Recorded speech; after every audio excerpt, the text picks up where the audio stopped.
Hola Javier, Hola Ariel, ¿cómo estás? ¿qué tal? ¿Qué parece, che? ¿Me escucho bien? Perfecto. Bueno, yo te escucho un poquito bajo, pero bueno, a lo mejor la señal va a mejorar. A ver, ¿ahí me escuchás mejor? Sí, un poco mejor, sí. Ok, ok, bien.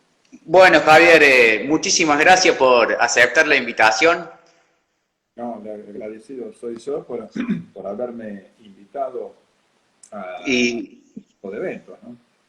claro, claro, bueno, desde ya para mí es un honor, viste, tenerte al frente, un tipo que ya de los 90 o 80 venía haciendo ruido en el heavy metal, así que para mí es un honor muy Claro. gratificante. Bueno, yo te agradezco tus palabras y bueno, acá dispuesto a compartir un rato con vos, con la gente y bueno, que participen, ¿no? Porque en definitiva la idea de estos vivos es fundamentalmente para que la gente participe y que esta cuarentena se pueda hacer un poco más llevadera. Está bien, sí. Así que bueno, Javier, vamos a empezar por orden cronológico, más o menos cómo fue tu vida artística hasta estos días. Ok. ¿Desde cuándo empezaste a escuchar heavy metal y cómo era el acceso a conseguir material por ese entonces? Mirá, eh, a escuchar heavy metal empecé en el año 83. 83.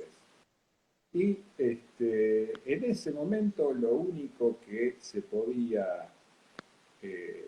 conseguir en televisión, en ese momento no había ni Match Music, ni MTV, no había YouTube, no había Internet, no había absolutamente nada. Era un programa de televisión que se llamaba Música Prohibida para Mayores, en la televisión pública, en el viejo ATC, que era un furor, ¿no? Y ahí yo descubrí a Kiss, a Queen, a Electric Light Orchestra, a, bueno, The Police, pero lo que más me había llamado la atención fue Kiss en ese momento. Claro. Eso en cuanto a la música, digamos, como denominada en ese momento, música pasada, ¿no? Después ya en el año 83, en el año 83 ya se empezaron a ver en la televisión de aire algunos programas un poco más sofisticados, entre comillas, de lo que es videos.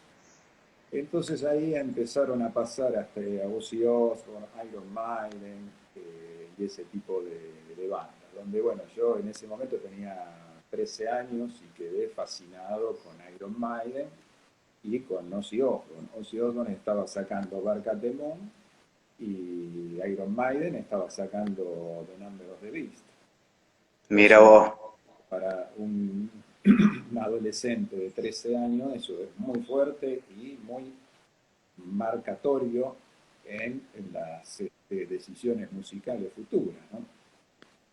Entonces, después de eso, ahí es cuando yo empiezo a estudiar guitarra. Ya, previamente yo ya en el año 81 había empezado a estudiar guitarra porque, bueno, ya había visto a Queen y a partir de ese momento quise empezar a tocar guitarra. Lo vi a Brian May y quise empezar a tocar guitarra. Este, pero en el 83 ya, yo ya me incliné más al lado metalero. Entonces, bueno, empecé a consumir Iron Maiden, Kiss, Judas Priest, bueno, y todas las bandas que estaban dando vuelta en ese momento. Exactamente. Y después viste que a través de esas bandas uno como que ya se va indagando por otras, ¿viste? Claro, claro. Recién estaba apareciendo Filemón de Metallica, pero recién era una cosa muy sofisticada. Lo pasaba acá un programa de radio que se llamaba Cuero Pesado.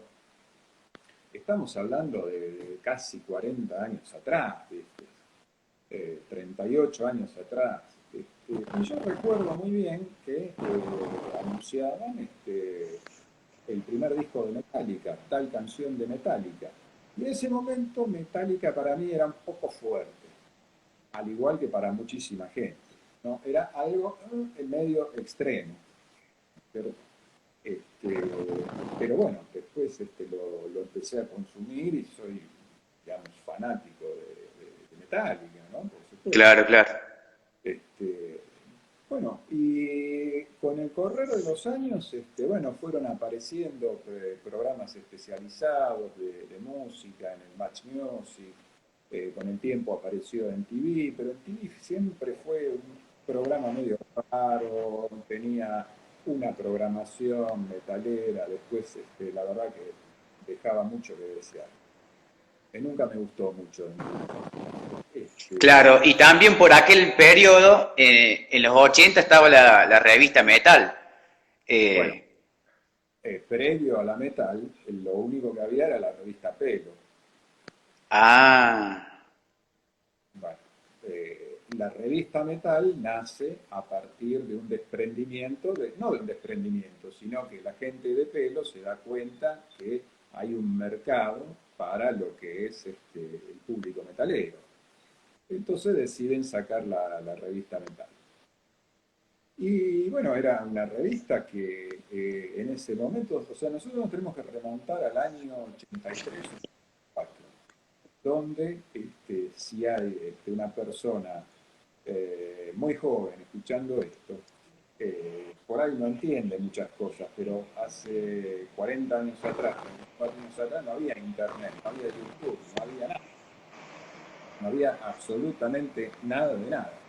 Lo único que había, un programa de videos, la revista Metal, bueno, y después empezó a aparecer, antes de la Madhouse, una revista que se llamaba Riff Raff, que era la competencia, ¿no? claro, claro. Eh, Y lo que tenía la revista Metal, que por ahí por uno lo que ha leído, que si bien en aquel entonces por ahí era el único medio donde recurrir, pero después como que en el tiempo se entró a notar por ahí ciertas falencias sobre la información. eh, claro, bueno, sí, sí, sí, bueno, siempre iba a haber bandos divididos, ¿no? A haber mucha gente que iba a estar a favor, mucha gente que iba a estar en contra de las publicaciones. Este, eso pasó, pasa y va a pasar. Claro, Eh, claro. la Y cómo, no, perdón, sí, sí. ¿cómo era ir un recital de heavy metal en los 80? Bueno, Con todos los impedimentos que tenía la época y todo. bueno, mira, como para que vos te puedas dar una idea, en el año 84, 85, digamos, la primera banda, 84 por ahí, la primera banda metalera que vino acá, si mal no recuerdo, fue Quiet Riot. Y tocó en el Luna Park. Tocó en el Luna Park. Y eso era lo más grande que se podía acceder, ¿cierto?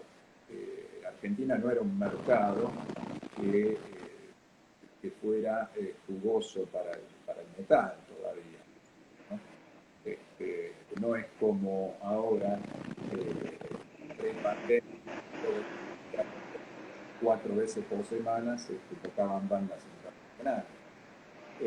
La única banda que yo me acuerdo, rápidamente, era Quiet Radio. Y previo a eso, en el año 83, se había suspendido una gira de Kiss que venían a presentar Liquitato. Y no, previo a Liquitato se iban a venir maquillados. Iban a tocar en la cancha de Boca y bueno, no pudo ser. Y en el ámbito nacional, los conciertos, los shows de las bandas que estaban surgiendo en ese momento eran bastante precarios, ¿no? Porque el movimiento se estaba haciendo bien de abajo, y bueno, se tocaba con lo que se venía, ¿no? O sea, no es como ahora que uno tiene una idea definida de tal o cual Sí, sonido. sí, sí, por supuesto. Antes era muy precario.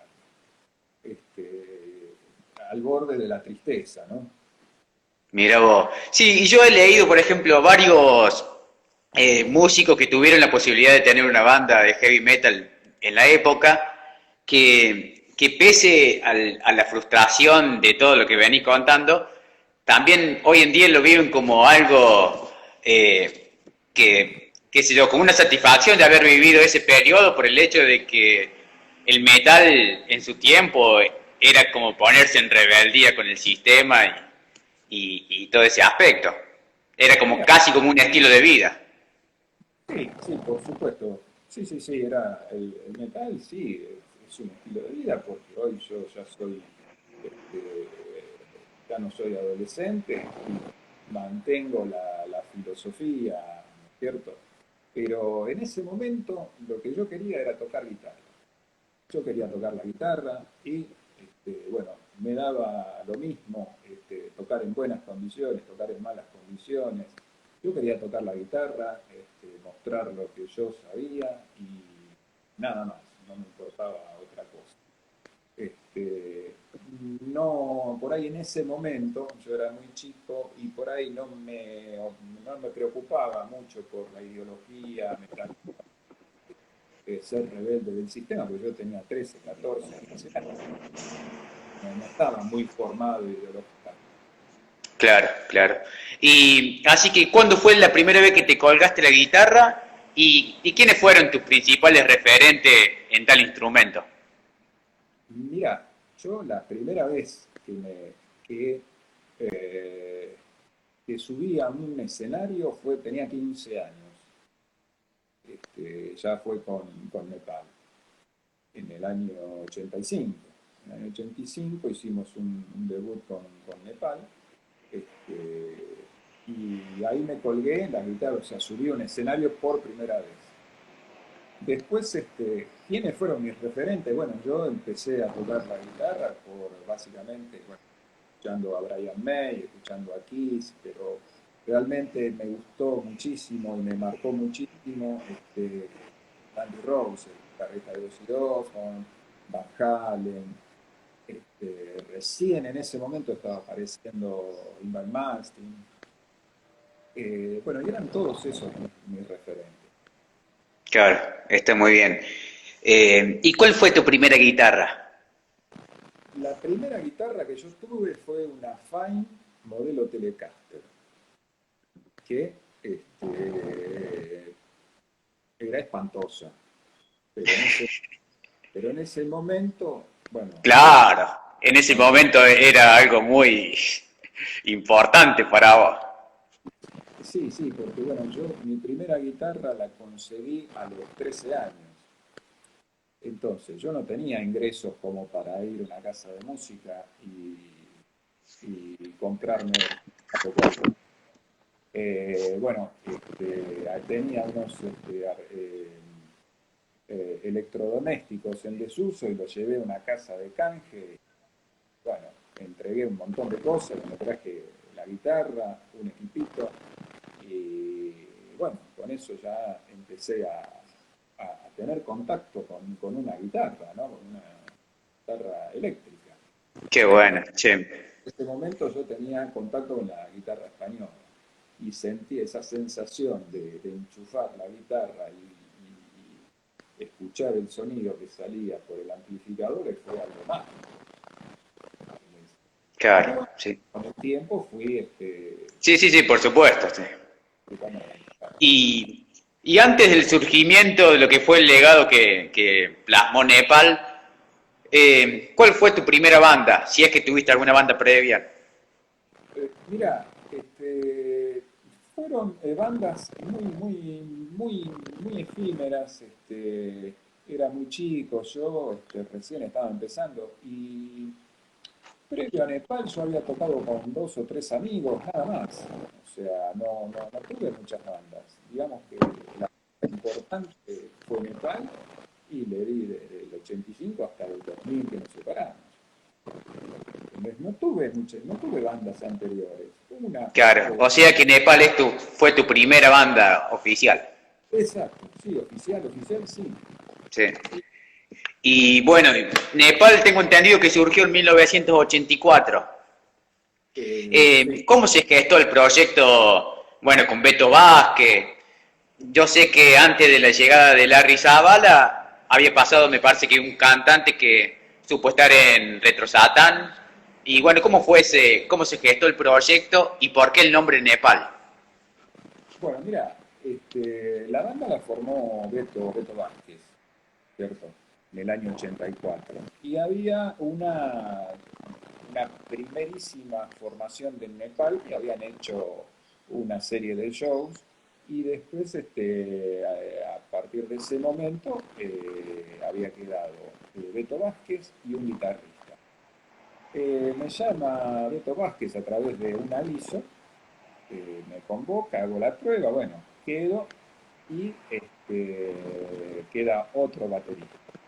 Después se va ese baterista y ahí es donde entra el Tanque de la Renga. Y ahí empezamos a hacer los primeros shows, a mostrar nuestra propuesta, a mostrar nuestra música.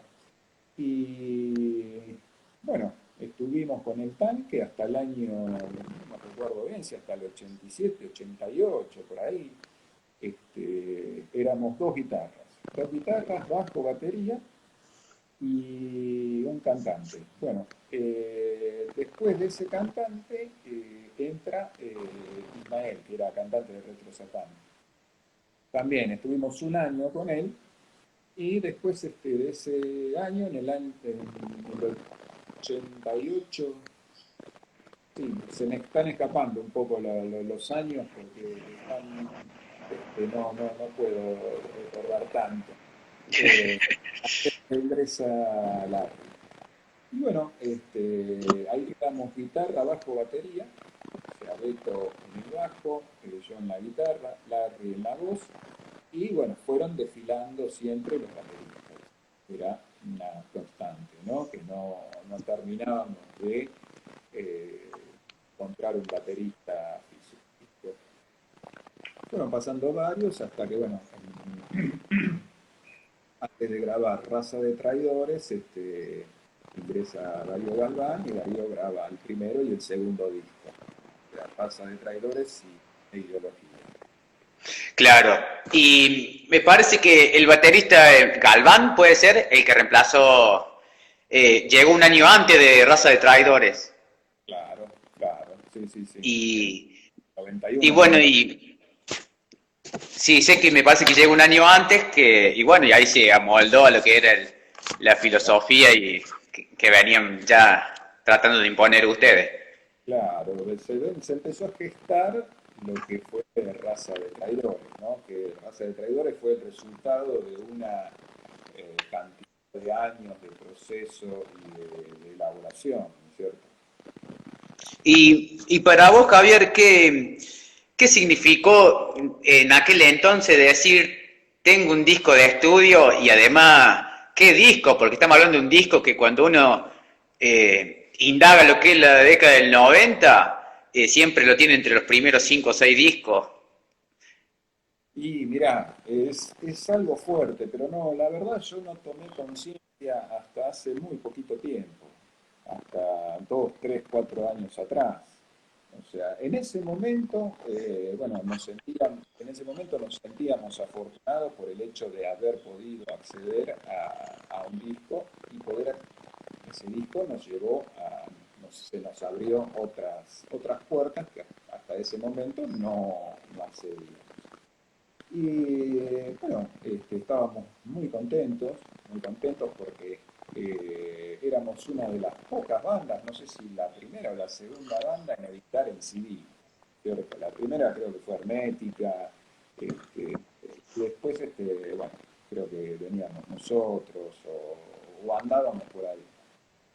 Yo la verdad es que al poquito tiempo de que sale Raza de Traidores, bueno, como lógica, evolución, uno empieza a encontrarle defectos o buscarle Sí, sí, por supuesto.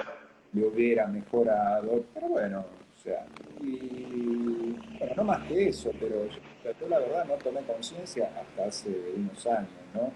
que la gente a través de Facebook, de Instagram, de YouTube, te hace saber lo que sintió ella cuando escuchó Raza de Traidores, ¿no es cierto? O sea, Claro.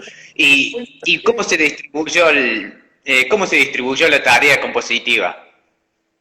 mira, las canciones de Nepal siempre fueron escritas por Beto y yo hacíamos la música y Larry hacía las letras. Siempre fue así. Este, en todos los discos siempre fue así. Y bueno, armábamos las canciones entre Beto y yo, la música, y Larry ponía la letra.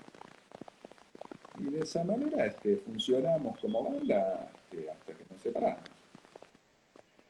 Claro. Y bueno, antes de seguir, me había quedado una pregunta pendiente.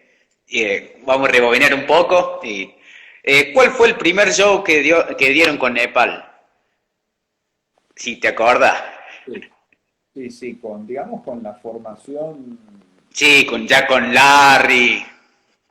mira, te puedo decir, el primer show como Nepal, con el tanque de la reina, fue el 16 de marzo del año 86. Esto fue eh, con el tanque. Después con Larry fue en agosto del año, no recuerdo si fue 87 u 88, pero está por ahí. En agosto del 87 o el 88. Ese fue el primer show con Larry. ¿Y, Y y qué, y qué recuerda de esos momentos? ¿Cómo recibió la gente por ser una banda, viste, hasta entonces desconocida? eh, bueno, mira, nosotros tuvimos la suerte de ser una banda siempre fuerte y bien parada en un escenario. O sea, nosotros sabíamos lo que queríamos, sabíamos cómo queríamos sonar, no teníamos los elementos como para poder hacerlo. Y lo que caracterizaba a Nepal siempre fue su postura firme en el escenario, ¿cierto? O sea, Larry es una persona que se planta en el escenario y ya inspira respeto, ¿no es cierto? O sea, Exactamente. te puede gustar o no te puede gustar, pero eso va en cada uno, pero inspira por lo menos respeto. Y nosotros no, jamás tuvimos una falta de respeto arriba del escenario, nunca tuvimos ningún tipo de inconvenientes con la gente. Eh, la verdad no recuerdo haber tenido algún altercado con la gente, siempre fuimos bien recibidos, y eso es algo que nosotros lo valoramos mucho, ¿no? Porque nosotros también dábamos lo mejor de nosotros y eso la gente lo percibía. Ante la adversidad de un show por ahí que tenía problemas de sonido, problemas de luces, problemas técnicos, bueno, una vez que subíamos al escenario eso este, se dejaba de lado y tocábamos. Claro. Y eso la Eh, gente se lo valoró. Está muy bien. Sí, sí, sí. Bueno, volviendo, ya con el primer disco, Raza de Traidores, además el disco ese también en su momento tuvo muchísima repercusión. Si bien hoy en día también se sigue valorando, pero es como que, como me dijiste vos recién, que le abrió una puerta muy grande a Nepal porque de hecho entraron a tocar en todos lados. Sí, sí, sí, sí, empezamos a tocar en lugares donde antes no podíamos tocar bueno, por falta de un disco y por falta de convocatoria. Entonces, bueno, el disco es como que abrió una serie de puertas, limitado también, ¿no? O sea, recordemos que estábamos hablando del año 93, donde el movimiento, si bien ya no era tan nuevo, pero se estaba gestando, ¿viste? O sea, nosotros habíamos sacado Raza de Traidores, Hermética ya había sacado uno o dos discos, Letal había sacado el primer disco, estaba grabando el segundo disco, que era eh, The Warriors, algo así, no me acuerdo, pero bueno, estábamos en la búsqueda del sonido, en la búsqueda de cada vez sonar mejor, de producir mejor las canciones, pero todavía estábamos todos muy lejos porque no teníamos los elementos. La brecha entre una banda de los 90 argentina y una banda de los 90 europea o americana era muy grande. Claro, Hoy, sí, sí. hoy Claro. en día, hoy en día ya la brecha se achicó muchísimo. La brecha se achicó muchísimo y no hay diferencia con una banda americana o una banda europea. Pero en el año Claro. 93 todavía sí. Sí, sí, sí. Sí, es cierto eso. Y bueno, después de una seguidilla de presentaciones, de hecho presentando el disco Raza de Traidores, tuvieron la posibilidad de tocar con... Va, llegó el momento de tocar con Creator. Sí. ¿Qué me contás de ese acontecimiento y cómo se surgió ese contacto? Y me imagino la dicha en aquel entonces de tocar con una banda. Bueno, fue, digamos, la primer banda internacional que nosotros teloneamos, ¿no? Entonces, la verdad que fue algo muy gratificante, muy esperado por nosotros, era algo que lo deseábamos y que lo supimos aprovechar, ¿no es cierto? Bueno, Creator en ese momento en Europa era una banda importante, y acá tenía muchos seguidores, y la verdad que fue un show bastante interesante, ¿no? En cuanto a convocatoria, en cuanto a, a puesta en escena, fue, digamos, uno de los primeros shows que tuvimos acceso a sonido importante, luces importantes, y bueno, ver cómo trabajaba una banda europea, ¿no? Eso fue lo más importante. Nosotros siempre tratábamos de aprender, ¿no? De las bandas que nosotros teloneábamos, las bandas americanas o las bandas europeas. Eh, Siempre tratábamos de ver cómo se manejaban. En este momento, bueno, se notaba la diferencia, pero bueno, nosotros siempre estuvimos ahí, digamos, al pie del cañón para eh, enfrentarnos ante cualquier banda. No teníamos problema. Claro. Y además el caso de, por ejemplo, Nepal, antes de llegar a tocar con Creator, ya venían de una seguidilla de presentaciones bastante importantes. De hecho, llegaron a tocar por Córdoba y también por Entre Ríos. Sí, sí, claro, sí, sí, sí. Tocamos en Córdoba. La verdad que Nepal en Córdoba siempre fue una banda que nosotros no entendemos por qué, pero siempre pegó muy fuerte. El público cordobés siempre fue muy receptivo con la banda.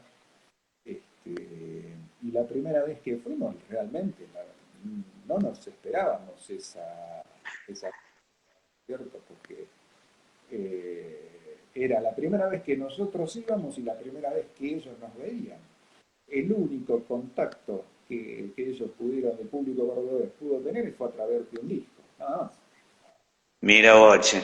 Entonces, siempre hubo eh, como un cariño extra, ¿no? Con la gente de Córdoba, porque la verdad que fue algo muy, muy bueno. Está bien. Y vos, Javier, ¿cuándo te diste cuenta que Nepal ya entraba a sonar con un nombre bastante fuerte dentro de la escena nacional? Mira, cuando estábamos presentando Raza de Traidores y ya nos estábamos preparando para grabar lo que iba a ser Ideología, previo a eso tuvimos la posibilidad de ir a Brasil, a hacer dos shows en Brasil, en Camboriú, y bueno, nosotros ya nos estábamos entrenando, ¿no? De tocar en escenarios más grandes, de tratar de producir un material bastante mejor. Y Y bueno, ya en ese momento, a partir del segundo disco, dijimos, por lo menos lo que dije yo, bueno, acá está pasando algo, ¿no? Porque empezamos a tener más shows, empezamos a tener más sectores, tocábamos más tiro, y bueno, ahí poníamos más énfasis en la puesta en escena, equiparnos mejor para sonar mejor. Bueno, ahí a partir del 94, 95, ahí ya es como que bien nosotros ya veníamos tocando permanentemente desde el año 85, 86, bueno, tuvieron que pasar como 7, 8, 9 años para decir, bueno, estamos afianzados, ¿cierto? Y todavía nos quedaba mucho camino por recorrer. Sí, sí, sí, por supuesto. Y además ya se entraba a ver la gente por ahí con la remera de Nepal, eso me imagino que también Ah, ah, es muy sí, fuerte para una banda que recién se va levantando, por decir. exactamente, sí, la verdad que esos son termómetros que una banda tiene cuando empieza a ver a la gente con las remeras, y la verdad que es algo que cada show que iba pasando cada vez se veían más, eh, porque antes lo normal o lo habitual era ver remeras de Iron Maiden, de Judas Priest, de Metallica, de, no sé, de Ozzy Osbourne, y de tanto en tanto aparecía una remera de Nepal y cada vez aparecía más y decía, ah, mira vos, ah, estaba bueno, ¿no? Era algo, eso es un Sí, plus, sí. ¿no? Porque uno por un lado puede estar grabando, editando discos, presentándose, pero no toma en cuenta cuando de arriba del escenario uno ve una persona que tiene una remera de Nepal. Esas cosas la verdad que son bastante interesantes. Sí, sí, sí, por supuesto.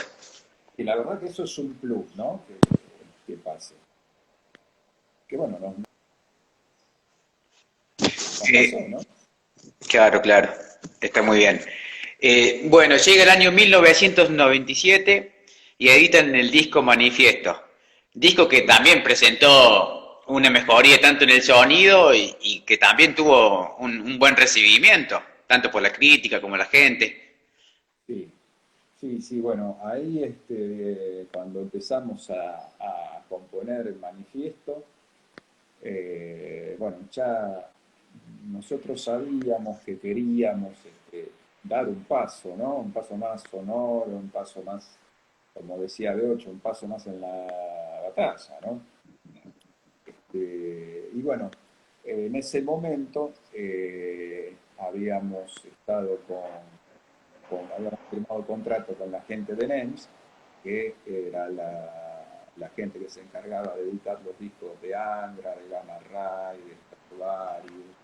Y bueno, apostaron por nosotros y bueno, tuvimos una gran producción, tuvimos que ir a un buen estudio, muchísimas horas y la verdad que estuvo muy bueno porque se nota la diferencia de sonido entre los dos primeros y la verdad que hay una gran diferencia. Aparte, bueno, tuvimos la posibilidad de que haya invitados.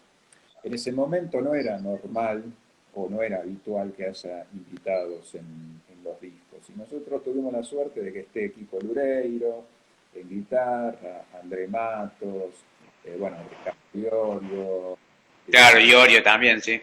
claro, estuvo Hansi Kurz, Blind Guardian, Sí, bueno, gente de Sky, una banda inglesa, bueno, y esas cosas, la verdad que lo que a mí más me llamó la atención es que cuando esa gente escuchaba el material, quedaba realmente, le gustaba, ¿no? Y quería participar gustosamente. Entonces bueno, nosotros dijimos, bueno, acá con este disco está pasando algo porque le estamos mostrando el material a bandas europeas y no creo que cualquier banda acceda a grabar algo, un producto que no esté bien compuesto por lo menos, ¿no? exactamente, sí, sí. Sí, además lo que tuvo Manifiesto, que además tuvo muy buena repercusión tanto a nivel nacional como en Europa. países propiamente como Alemania, Bélgica, muchos medios de esos especializados en esos lugares llegaron a difundir también este disco que me imagino es un logro no solamente para la banda, sino también para el metal argentino. Sí, sí, la verdad que fue algo realmente grande para nosotros, porque, bueno, me había comentado de contarte que para Manifiesto habíamos usado un sistema tridimensional de grabación, Sí, sí, polifónico, que eso, bueno, fue creado por un argentino, que uno cuando escucha música, escucha derecha, izquierda, en estéreo, obviamente. Pero con este sistema vos tenías la posibilidad de escuchar derecha, izquierda, arriba, abajo, atrás y adelante. Solo podías percibir con auriculares, ¿no es cierto? Y Nepal fue la primera banda de metal en el mundo en usar ese sistema. Solamente lo había usado gente como Pink Floyd, Michael Jackson, Steve Vai, ¿quién más? Bueno, Monsters, o sea, bandas muy, muy grandes. Y nosotros tuvimos la posibilidad de haberlo grabado y hasta el día de hoy creo que otra banda de Argentina no lo usó. claro, claro, sí, que es cierto eso, sí. Claro. Y con respecto, volviendo que este disco que cuenta con invitados importantes, tanto en la escena internacional como de acá, ¿eso fue la idea de Beto Vázquez, Eh, la de traer invitados? no, Pregunto porque digo, porque viste que la carrera después de Beto, posteriormente a Nepal, sigue esa filosofía de tener varios invitados en su proyecto. la idea fue de Marcelo Cabuli, que era el propietario del sello NEMS. Él tenía contactos, o sea, tenía la gente de Angra, la gente de Blind Guardian, porque editaba los discos acá, ¿cierto? Entonces, el contacto fue a través del sello NEMS. Después, Beto Vázquez, bueno, tuvo la posibilidad de trabajar en una de esas disquerías del sello NEMS, y ahí, bueno, él cuando armó su banda, en el primer disco, bueno, y en los sucesivos, fue donde tuvo la posibilidad de participar con invitados, ¿no es cierto? Pero bueno, gracias a los contactos que había hecho previamente, ¿no? Claro, claro, Claro. Entonces yo está creo muy que bien. hoy en día es más normal o habitual que haya participaciones Exactamente, hoy en día sí. de europeos o americanos con músicos argentinos y a la inversa, ¿no? Sí, señor. Y bueno, durante los más de 15 años que duró Nepal, por supuesto, han pasado muchísimas cosas, han tocado en el Master of Rock, los grandes festivales han estado todos, pero ¿algún show que te haya marcado por algún hecho particular sobre el resto? Bueno, hay dos shows. El primero fue en el Parque Sarmiento con Megadeth y el segundo fue con Almafuerte en el Estadio Obras. Porque bueno, fueron dos shows muy, muy icónicos para nosotros que la verdad tuvimos la posibilidad, más allá de brindar un show impecable, bueno, estábamos muy ensayados, muy ajustados, y tuvimos la posibilidad de poder tocarlo ante un gran escenario con unas luces tremendas y un sonido impresionante, ¿no? Más allá de que, bueno, siempre la banda telonera no tiene el acceso a la banda principal, que bueno, es lógico. Sí, Pero claro. vale la aclaración, este, con Almafuerte, cuando tocamos con Almafuerte, usamos las mismas luces y el mismo sonido que tocó Almafuerte. La verdad que eso hay que remarcarlo porque en ese momento no era habitual que se brinden así de esa manera. Yo no recuerdo en mi vida haber tocado con tantas luces juntas. Qué bueno, qué bárbaro, Quemaba el cuerpo, qué bárbaro, che. algo muy bueno. Prosiguiendo con la siguiente pregunta. Está bien, nos quedan 15 minutos porque lamentablemente esto del Instagram nos dan una hora como máximo. Así Claro. que por ahí como que voy salteando, voy eligiendo las preguntas. Eh, ¿Qué opinión tenés, saliendo un poco de lo que es Nepal? En la actualidad, ¿qué opinas sobre lo que es el heavy metal argentino? ¿Qué aspectos se deberían mejorar para, qué sé yo, que tenga más trascendencia acá en el país? A tu punto de vista. Bueno, mira, para serte sincero, la verdad no sabría decirte porque eh, está todo dado para que metal argentino pueda trascender por toda Latinoamérica, por toda Europa, como algo realmente natural, ¿no? Más allá, bueno, ahora tenemos una pandemia que nos Sí, deja, sí, sí, por supuesto. pero previo a la pandemia estaba todo, absolutamente todo dado para competir con cualquier banda de afuera. Yo creo que eh, si bien Internet y YouTube eh, trajo mucho acercamiento de bandas y acceso a bandas, también alejó mucho a las bandas nacionales, ¿no es cierto? Porque la gente eh, por ahí se gasta 10 lucas, 15 lucas en una banda como Metallica y no se gasta 200, 300, 500 pesos en una banda nacional.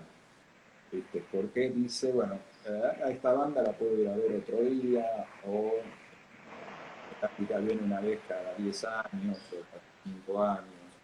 Este, yo creo que no se valora lo suficiente a las bandas nacionales como que tendría que. Pero bueno, no sé,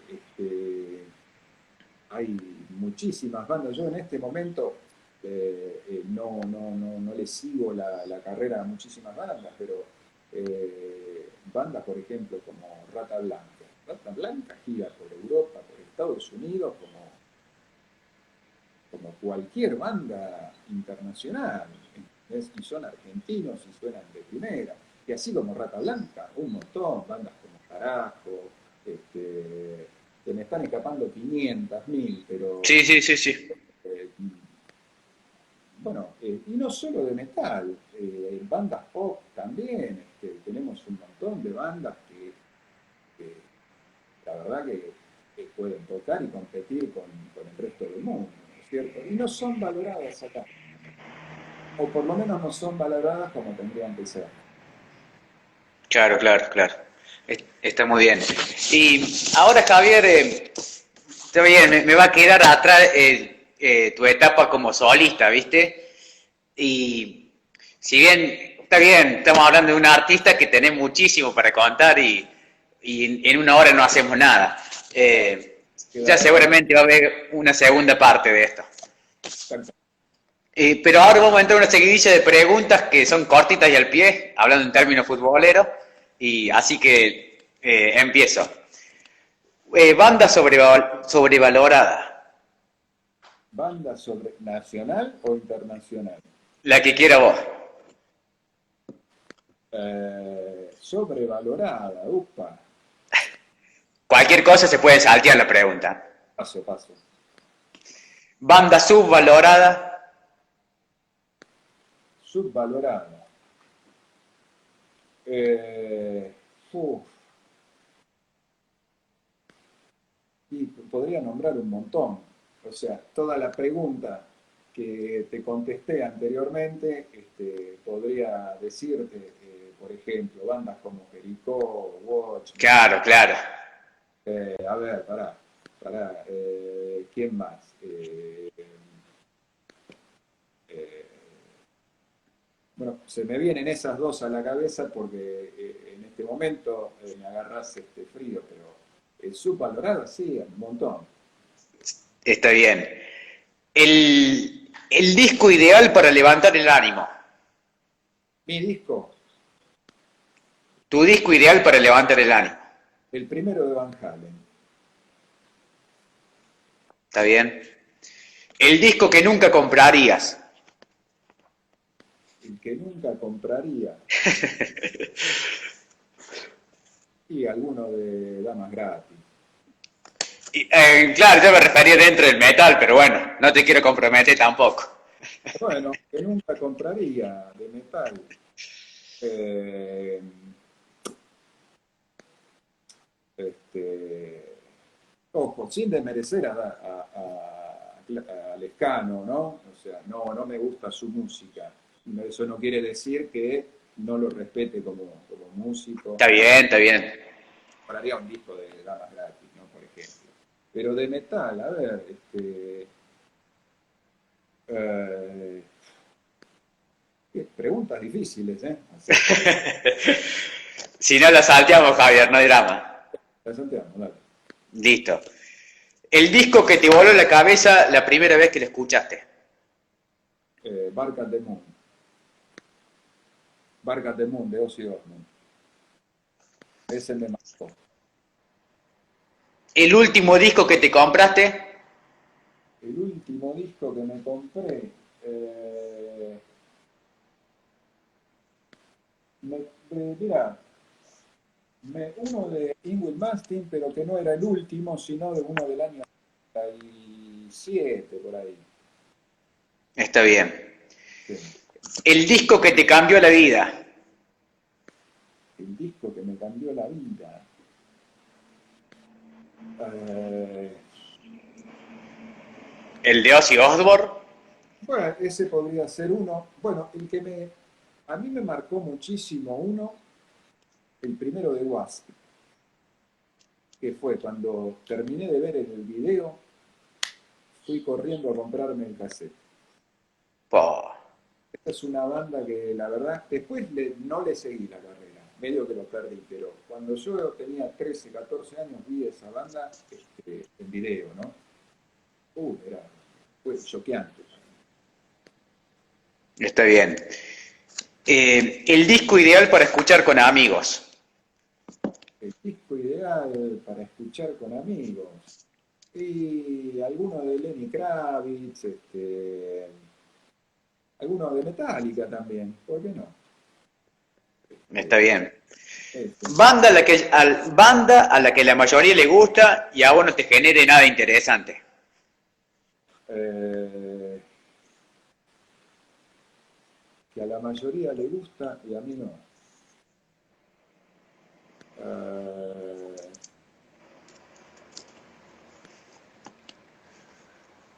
mm, ¿Nacional o internacional? La que quieras vos. Eh, no, te podría decir a lo mejor la que a mí me gusta y por ahí al resto de la gente no le gusta. ¿Puede ser? Por ejemplo, a mí me gusta mucho Rammstein. Y es una banda multitudinaria, ¿no es cierto? Pero a lo mejor mucha gente no le gusta, ¿no? Pero a mí la verdad que me parte... Sí, sí, en Rammstein tanto en lo musical como en lo que es escenografía y es una banda que muy profesional en todo sentido. Una banda para ver en vivo. Exactamente. ¿El primer disco que te compraste o conseguiste? El primer disco que me compré, bueno, había conseguido el álbum blanco de los Beatles porque lo había encontrado en mi casa cuando yo era chiquito.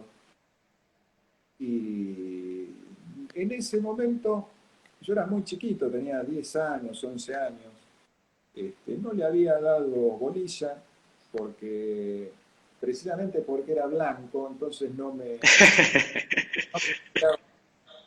y sin embargo, había otros discos, por ejemplo, en mi casa, porque yo era chico y eran de mi mamá o de mi tío, uno de Música en Libertad que estaba la banda El Reloj, con la Mira vos. alguien más en quien confiar. Entonces era un disco que tenía muchos colores y, bueno, yo apenas sabía leer, o sea que era antes de los 10 años. Yo tenía 6 años, 7 años y alcancé a leer que decía el reloj, alguien más en quien confiar. Qué bárbaro, che, muy buena esa. Prosiguiendo, el disco que te hace acordar buenos momentos. El disco que me hace acordar buenos momentos. Y alguno, a mí me gusta mucho Kiss. ¿Está bien? Sí, sí. Y el disco que te hace acordar momentos oscuros. Momentos oscuros. La verdad que yo no tuve muchos momentos oscuros en mi vida. Pero, a ver, alguno puede ser, alguno de Venom, por ejemplo, que en su Mira momento vos, estaba, pero después no le seguí la carrera, no me convencía. claro. Banda con la que soñarías compartir escenario. Y me gustaría, eh, Sí, me, seguramente varias. sí, me gustaría Ozzy Osbourne, me gustaría Zakk Wylde, me gustaría Metallica, eh, me hubiera gustado, mirá, estuve a esto, Pantera, Claro, sí. fuimos teloneros de Mega de nosotros, y al mes, a los 2 meses tocaba Pantera, y ahí yo me quería morir. Bueno, a ver, para que acá me perdí. El mejor show que viste a nivel internacional. El mejor show que vi a nivel internacional. Bien. Eh, Ya como espectador, digo. Como espectador, sí. Hay dos shows que a mí me gustaron, es decir, a todos los shows que yo fui, la verdad que salí conforme, pero hay dos shows que salí iluminado, fresco. Fue la primera vez que vino Scorpions Po, y, y la primera y única vez que vino Fight, la banda de Halford. La verdad que esos dos shows a mí me partieron la cabeza. qué bueno. Sí, Y a nivel nacional, a nivel nacional, bueno, a mí me gusta mucho Rata Blanca, me gusta mucho, bueno, Almafuerte, me gusta mucho, eh, bueno, cuando estaba en Nepal, a mí me gustaba mucho cómo sonaba Letal. Letal en ese momento es una banda subvalorada. exactamente, es cierto. Letal. Letal en el año 80 y en los 90 y tendría que haber explotado, pero de una manera, y bueno, fue subvalorada. Sí, es cierto eso, sí. Ahora que vos me haces pensar, Letal tiene una trayectoria que ya desde los 80, como decís, y nunca se lo consideró, nunca se le dio ese auge como sí le pasó a otras bandas. Sí, sí, sí, sí, sí. Bueno, volviendo a ver. Y bueno, acá ya me culminaron todas las preguntas, ya nos quedan 3 minutos. Así que, bueno, Javier, queda mucho por preguntar, sobraron un montón de preguntas. Estamos hablando con un tipo que tiene tanto para contar que no alcanza no solamente una hora, sino un día. Podremos estar Claro, días charlando y siempre va a haber anécdotas y cosas para aprender de tu carrera. bueno, Así que para la próxima. seguramente ya va a haber una segunda parte, Javier, y bueno, te agradezco, muchísimas gracias, para mí es un honor compartir un ratito con vos. Bueno, no, la verdad que Ariel, quería agradecerte porque para mí es muy gratificante compartir esto con vos y con la gente, como dije al principio, ¿no es cierto? La verdad que es algo, a mí me gusta mucho hacerlo. La verdad que esta pandemia, bueno, que hay cosas que llegaron para que, Y bueno, esto va a ser una de esas, ¿no? Y yo creo que cuando se levante la cuarentena, este tipo de cosas van a seguir funcionando.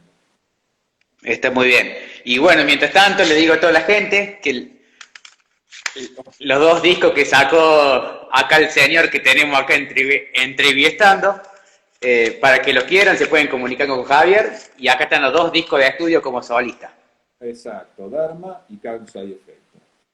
Así que bueno, muchas gracias Javier, y siempre estamos en contacto por internet, viste que siempre hay uno publica unas cosas y otras, así que No? siempre estamos en contacto. Cómo no, con mucho gusto. Un abrazo Javier, muchas gracias. Para vos y nos vemos en cualquier momento. Chao, chao.